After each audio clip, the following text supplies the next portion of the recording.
Hi, this is Auntie Lynn, and welcome back to Better College. Today, I wanted to talk about something that I spoke with a student earlier this week. They were telling me about a friend of theirs that they are undecided with their major, and they're going into their second year of college. And at this point, they have not chosen a major. They are unsure what direction they want to go in. And I know a lot of colleges allow students to not declare a major during the first 2 years. Some colleges say just take the gen eds. You'll have either admissions people or you'll have some academic advisors telling you it's okay. You don't have to declare a major your first 2 years. Um, you can declare it in your last 2 years because you're really only taking major courses in your last 2 years. So you have some students that will proceed with the first 2 years of their college academic life, not pinning down a particular major. And just want to say, Auntie Lynn disagrees with this. And I know there's going to be a lot of people that may have different opinions. There might be some people that, they don't think it's fair, and how could I say this? That's okay. Everyone's entitled to their opinion. But let me tell you why I have come to this opinion about undecided majors. The first reason why I came to this decision was when I was an academic advisor. And I saw students come in, undecided major. They don't take any major courses for the first 2 years, and then they decide either in their last semester, sophomore year, or first semester uh, in their third year, junior year, they decide, okay, I want to take this major. Here's why that's a problem. Because you have an academic plan for a major, right? So every major has an academic plan. They have specific courses that you need to take to progress on to the next course. So let's just give an example of marketing, for example, right? Some colleges require statistics before you can go into a marketing class. Now, your first 2 years, you haven't declared marketing. You're just taking gen eds. You're taking history, you're taking psychology, maybe you're taking a basic algebra. So, first 2 years, 4 terms, you're not taking any marketing or prerequisite for marketing classes because you haven't declared that major. You're not sure. Then you decide, I want to take this major. I want to be in marketing. But you don't have statistics. And statistics might be one of the basic courses you need to go into your intro marketing classes in your third year. So now you're behind the eight ball. Now you want to take those classes in junior year, but you can't because now you have to go backwards and take the prerequisites. That sets you back academically. That sets you back. And now you either have to take summer classes or you have to stay an extra term, 4.5 years, for the major that you declared when you were a sophomore. Sometimes it might take you 5 years, and here's why. In my experience working in higher education, especially with the higher level classes, junior and senior year, some of those classes are only offered in the fall or in the spring. They're not offered every term. So if you don't declare your major and you're not on the right path to get to those classes by junior year, guess what? Now you might have to stay an extra year because you didn't have the prerequisites, you didn't take the classes in succession, And now you may have missed a class you need to take for one term, and you have to wait a whole nother year to take that class. I have seen it happen. And again, admissions job is not to tell you about academic advising.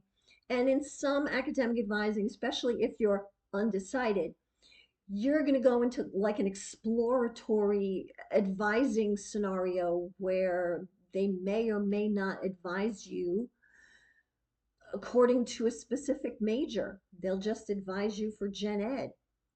But once you get into your specific major, you may have missed the mark on some prerequisites. And now you have to play a game of catch up. That's a lot of time, a lot of energy, and oh my goodness, a lot of stress. And if you're trying to succeed academically, that is the last thing that you need more of is stress. So my opinion on undecided majors is a no. Why are you going to college? What is your intention? You need to figure these out before you spend the time, the money, the effort. You need to figure that out before you get to college. Because when you get to college, you want to have that plan. Now, you can always change your plan. And if you do change your plan, yeah, you might have to go and do some prerequisites, but at least you started with a plan. And now you're aware that if I change my plan, it may have an effect on the courses that I have to take, and it may affect my timing to graduation. But at least you're aware of that. If you go in with no plan at all, you don't even have the expectations of a plan. You don't have the expectations that, oh my goodness, I might be behind the eight ball here. I might have prerequisites and I might be missing the mark for my newly chosen major. So that's why, in my opinion, undecided majors are probably not a good idea at all. Here's what you could do instead. What I suggest to students, and I try to do it as quickly as possible, especially at orientations, um, when I've worked with orientations, and I still work with students now that are just starting out. I suggest they do some research into the Occupational Outlook Handbook. It is part of the Bureau of Labor Statistics, the Department of Labor, and you can go to ooh.gov. That's ooh.gov, and you can research careers. You can research certain careers and where the growth areas are in the country, how much you might make upon graduation, what kind of education is expected of that career, what they do on a daily basis. And that might help you make a decision like, oh, this sounds good. Oh, that doesn't sound too good. That might help you make a decision as to what you might want to do as a major when you get to college. The other suggestion that I give to students is interview people in that field already. So, yeah, maybe you want to do marketing, engineering, journalism. You want to be a creative writer. Try to contact people that are in that field already and just ask them for 10 minutes of their time. And ask them questions like, where did you go to school? What was your major? Did you enjoy your classes?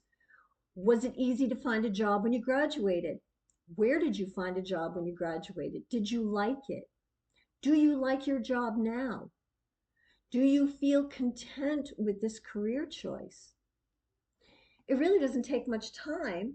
You probably spend more time researching who to interview than the actual interview itself.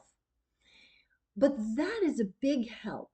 When you're 17 or 18 years old and you're trying to make a decision about college and what to major in, a lot of people are already aware, but some people aren't. And those are the people that they need to contact someone in the field or do some research online about career choices. Because you want to make sure that when you get to college, you have a plan. You know why you're there. You know what you're there for. And you know what you need to do to succeed. I'm going to talk about this again in later videos, but I'm going to bring up subject that, again, is probably very touchy for some people. But in terms of succeeding in college, if you don't have a plan, you're going to have a lot of extra time in your hands. And if you're not using that extra time wisely, that could affect your whole reason for being in college. And I've seen that happen too, where people get into college, they're not sure about what they're there for, they're undecided, and they spend a whole lot of time socializing, getting involved with things that have nothing to do with academics, and they're kind of just floating. I'm really hoping that that's not you. And I'm hoping that you don't want that to be you either. So come up with a plan. Before you get to college, come up with a plan. Know what you're there for. Know what your plan for studying is. Know what your major is.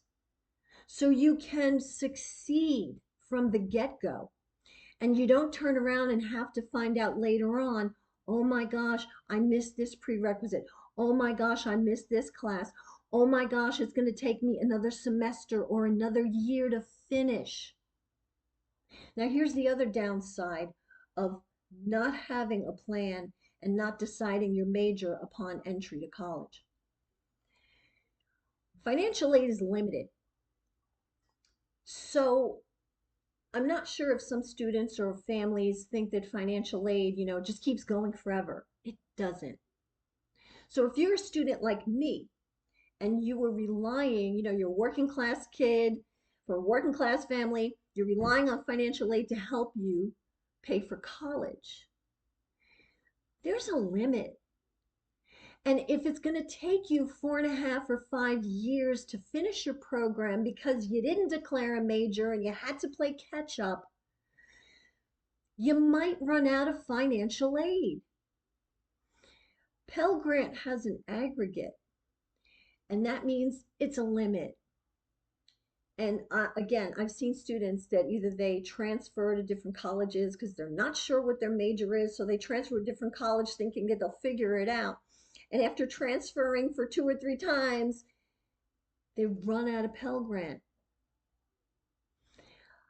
I've seen students that many states, as I've mentioned before, many states in this country offer some type of grant as well. And I've worked in 3 different states at different colleges. And I can tell you that those 3 different states, their grants have aggregates or limits. It can be a certain number of credits, it can be a certain number of terms, but regardless, you hit that limit, there's no more money coming from that fund. So now not only are you academically creating problems for yourself, but financially to pay for college, you're creating problems for yourself. And again, it's the last thing you want to add onto your life is additional stress when you're trying to just complete your program and graduate college. So those 2 reasons are why I tell students, you undecided, if they're undecided, no, figure it out. Do some research. Figure out yourself. Figure out what's good for you. Figure out what's interesting to you. Figure out something that you may be passionate about. Because if you're starting college and you don't know why you're there, and you don't have a plan, you don't know what your intent is for this degree that you're going to pursue, you're wasting time, you're wasting money, you're wasting your energy and your effort. And that's not going to make you successful. So, start with a plan. Start with a major. If you need to change along the way, okay. You might run into some issues changing your major constantly, which you probably don't want to do either. But At least if you start with a plan, you know that you have to make a new one and you're prepared for that. If you just start and you don't have a plan to begin with, then that's going to be harder on yourself. So, do your research. Consult with the Occupational Outlook Handbook. Talk to people before you get to college. Talk to people in your career choices or in careers you think you might be interested in. Do all that before you get to college, before you spend the money, before you spend the time. Because once you get there, you want to focus on your plan, you want to focus on that degree, and you want to focus on being successful, right? So it starts in college with that intent to be successful. Anyway, I hope that this video was helpful. As I said, I know some people may disagree, and that's perfectly fine. We all have our own opinions about things. Mine is based in over 20 years of experience working directly with thousands of students. But whatever your path is, it's your choice. You don't have to agree with me. But I hope at least what I'm telling you will open your mind to just different things, right? We share thoughts. Anyway, thanks for being here this week. Please come back. Please subscribe. If you feel like making a comment, you're more than welcome to do so. Um, I, since the channel is new, I really haven't read any comments yet, but I'll go back and I'll try to catch up with some of the comments. But again, I appreciate your being here. I hope this information was helpful, and I really hope to see you again next week. Thanks, and have a great week.